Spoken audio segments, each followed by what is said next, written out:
tabled evidence of the government withdrawing 42,965,290,402 shillings from the consolidated fund without the authority of Parliament and spending it on what it called subsidies to private financial enterprises. The senator tabled evidence that in June 2023, at the closure of the financial year 2022-2023, the National Treasury withdrew 17,222,718,630 shillings to subsidize private financial enterprises. He was able to establish a link between the Kenya shilling 17 billion, which was unconstitutionally withdrawn from the consolidated fund in June 2023 to subsidize unnamed private financial enterprises, and the 17 billion shillings contested oil shipment between Mrs. Njeri and the two cabinet secretaries. I concur with Senator's suspicion that Njeri is the private financial enterprises funded by the Kenya shillings 17 billion illegally from the consolidated fund and received by the Ministry of Petroleum and Mining.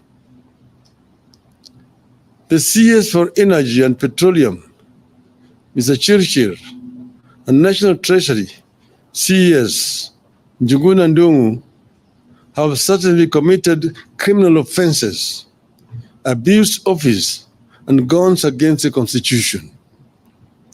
They stole money from the consolidated fund in addition to spending money way above what Parliament approved. They must not only resign, they must also be prosecuted. I want to speak today both to the cartels and the executive, who it appears are joined at the hip. The oil firms, the National Assembly majority leadership, and the CS David Chirchir have talked of there being a G2G memorandum of understanding in this oil deal. Once again, I am asking that the documents be shared with the public.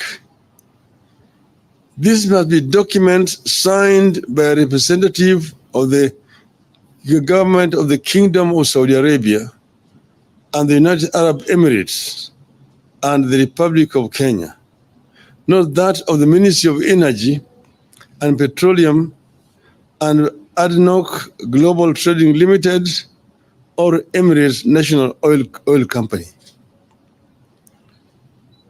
Kenyans will have noticed that even as our Ministry of Energy and Petroleum was signing deals with state-owned corporations in the Middle East, our own National Oil Corporation is completely left out.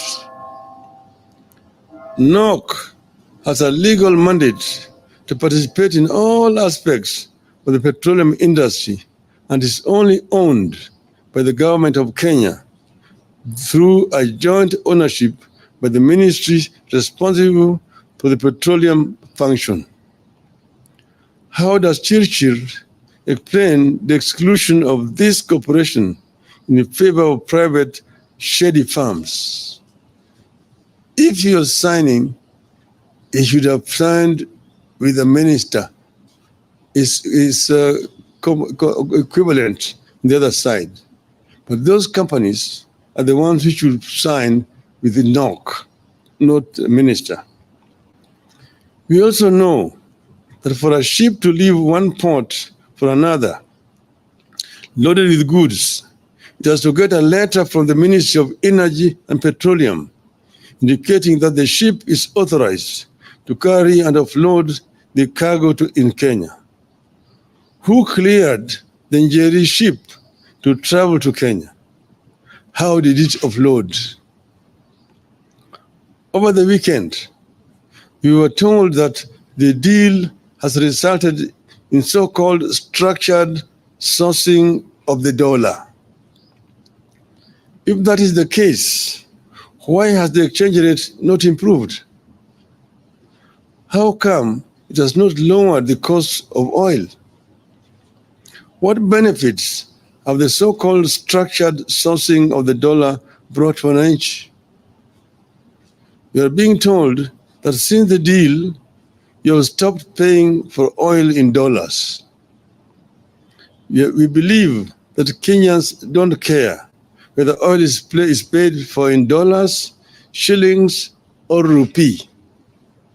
They care about the cost of oil. Nonetheless, we are challenging the government to share with Kenyans evidence of payment of oil in Kenya shillings. Show us documents indicating when the payment was made in Kenya shillings, the bank accounts, and the recipients of the payment. This regime has told Kenyans so many fictitious stories that only documentary evidence will help the country separate fact from fiction. The oil companies and the Ministry of Energy and Petroleum have claimed that it is easy to verify that corporate tax is being paid by the oil companies. We agree that this shouldn't be a difficult task. So we are asking these firms to table the evidence of meeting the corporate tax obligations. Don't tell us, show us. We hope the Kenya Revenue Authority is listening to our demand for evidence of corporate tax compliance by Oryx, Galana, and Gulf oil companies. The Ministry of Energy and Petroleum must also table the supplier purchase agreement in this deal. If the deal was to benefit Kenyans, its details should not be hidden from them. In subsequent comments on this matter, since last Thursday, I have questioned why the Director General of the Energy and Petroleum Regulatory Authority, Mr. Daniel Kiptoo, could go to the Middle East, participate in the oil negotiation, and then come back to Nairobi to regulate the prices. How can EPRA be a player and a referee at the same time? Where is the ethics and professionalism in this? How can this be in compliance with the Public Officer Ethics Act? We are still waiting for answers. When Kenya signed this deal, we had the regional markets, especially that of Uganda, in mind. The Gulf nations of Saudi Arabia and the United Arab Emirates were definitely aware that we import for the region. This in itself makes it impossible that we could have had a G2G. Whatever the case, we want to know what happens to the oil we intended for Uganda and onward markets. Are we going to be stuck with and forced to buy it at the old high prices while costs are falling elsewhere? Is that the reason Tanzania's has gone down while ours stay unchanged? Are we stuck with old prices because the negotiators already locked the prices and the oil is coming in the quantities that was agreed on in March?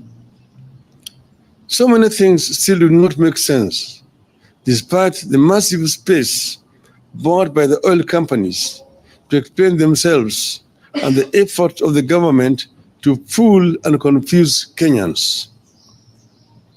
In light of this development, I'm today calling on some 3 specific institutions that are paid by the Kenyan taxpayer to exercise their mandate and get to the bottom of this saga as follows.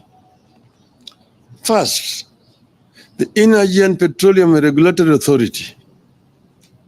This institution, under the chairmanship of a distinguished scholar, Honorable Justice Professor Jackton B. Ojwang, has the primary duty to protect the people of Kenya from predatory practices. Indeed, it is given protection in the course of his work through a legally mandated independence. Section 9(3) of the Energy Act says, except as otherwise provided in this Act, the authority shall be independent in the performance of its functions, exercise of its powers, and shall not be subjected to the direction or control of any person or authority. Under the Ruto regime, EPRA has been reduced to being a price fixer and to enable predators in the government to exploit Kenyans by overcharging them for petroleum products. Section 10 of the Energy Act gives the authority the duty, among others, to monitor in consultation with the competition authority conditions of contractors' operations and their trade practices, investigate complaints or disputes arising from the petroleum operations, ensure enforcement and compliance with the national values and principles, protect consumer, investor, and other stakeholder interests. The challenge is now on its chairman to rise up to the true mandate of the authority and investigate the following. 1. Violation of consumer rights under the Bill of Rights in the G2G arrangement. 2. Transparency of fuel contracts signed by all parties in the alleged G2G arrangement. 3. Criminal collusion through price fixing and other corrupt trade practices in the G2G arrangement. 4. The controversy surrounding the dispute between Galana Energies Limited and Anjeri Njoroge. The second institution we are challenging is the Office of the Auditor General. Since her appointment, the Auditor General, CPA Nancy Gathungu, has displayed courage in her approach to duty. We are calling upon her to execute her mandate in this matter and investigate the following. 1. The procurement processes engaged in by the Ministry of Energy and Petroleum in recruitment of suppliers and their local agencies. 2. The criteria applied by the G2G arrangement in arriving at the prices at which Kenya is to buy fuel. 3. The criteria applied by the Energy and Petroleum Regulatory Authority in arriving at the prices the Kenyan consumer shall buy petroleum products. 4. The criteria applied in the G2G arrangement in arriving at the demurrage and other levies and charges. The third institution which we are calling out is the Ethics and Anti-Corruption Commission.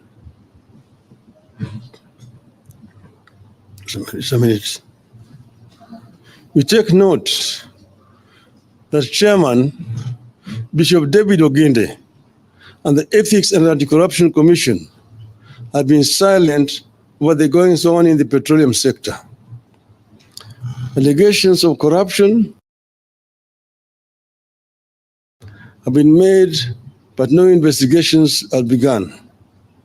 The challenge is on the chairman to start working on the matters raised to investigate the following. 1. Conflict of interest by government officials in the lead G2G arrangement. 2. Bribery and commissions and kickbacks from revenues raised by the G2G arrangement.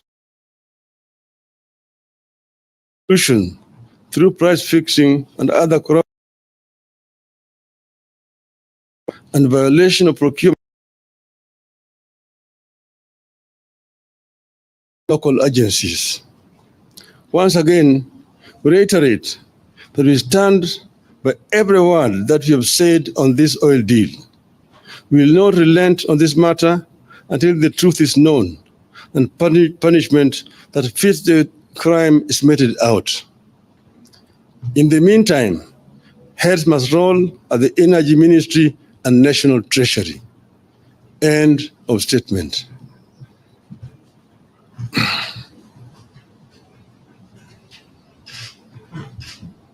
You okay?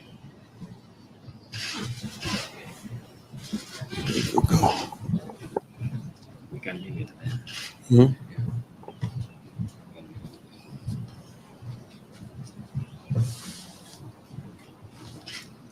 There's a pressing issue? None.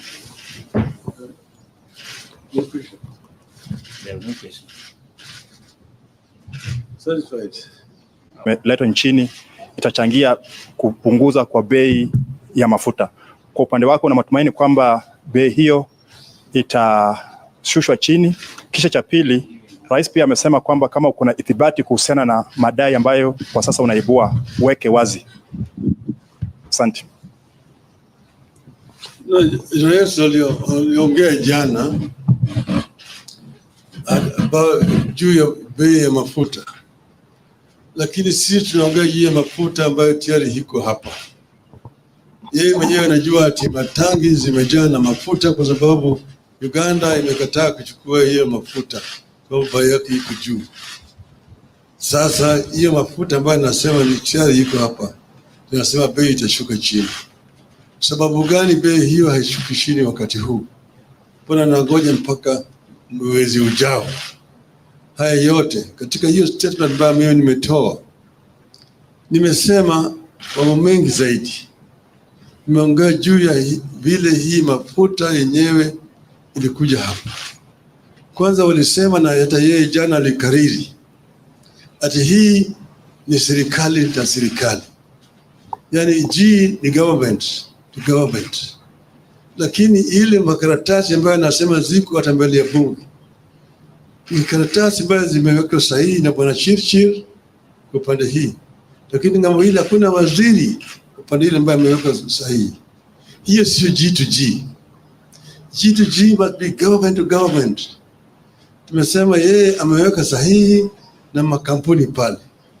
Tumesema kama ingekuwa sawa, tuko na kampuni vile vile hapa Kenya ya serikali inaitwa National Oil Corporation, ambayo ilingeweka sahihi na hiyo kampuni ya Saudi Arabia na hizo kampuni nyingine ya Emirates, sio waziri wa serikali ya Kenya. Kwa hiyo yanasema ni ukweli, yale ambayo nasema hiyo ni uongo, sio kweli. Hiyo ni uongo, sio kweli. Kwa nini umewacha kampuni ya serikali hapa, alafu anakwenda kuchukua makampuni zingine ya binafsi kama Oryx, kama Galana, kama Gulf? Kitu gani, shida gani iko na kampuni yetu ya NOC hapa? NOC imepata kimi siku gani ili Israeli ikaweka sahihi? Ndio kwa sababu hawa jamaa wenyewe walienda ngambo ile na wanapata rushwa kupitia kwa hiyo makampuni ambayo wameweka hapa. Tena wananiambia mimi ati makampuni ya mafuta yamenijibu. Katika taifa letu hapa makampuni makubwa ya mafuta ni Vivo, ni Shell, ni Total. Hawa hawajanijibu, wao wenyewe wanaumia. Uliza hao, mimi nafanya biashara na makampuni ya mafuta, wanaumia wote, wana shida kwa sababu hawa makampuni mengine yamewekwa hapo katikati, ndio wamefanya biashara na hawa makatels. Bwana Chirchir, na mimi nataka kutoa shukrani kwa watu wa Bomet kumonyesha hii adabu. Manake hajui adabu vile wa Kenya wana shida. Vile wana shida zaidi ni hawa watu wote. Hata Bwana Ruto wanampatia ile tu heshima, lakini hawakukubali yale alikuwa nasema. Alikuwa nasema uongo. Haitakikani mtu ambaye anajiita rais awe kila mara akitoka kwenye msimamo namna hii anasema uongo. Sema ukweli. Ukweli haiozi. Ukweli kidhihiri, uongo ujitenga. Mkujibu. Shukrani.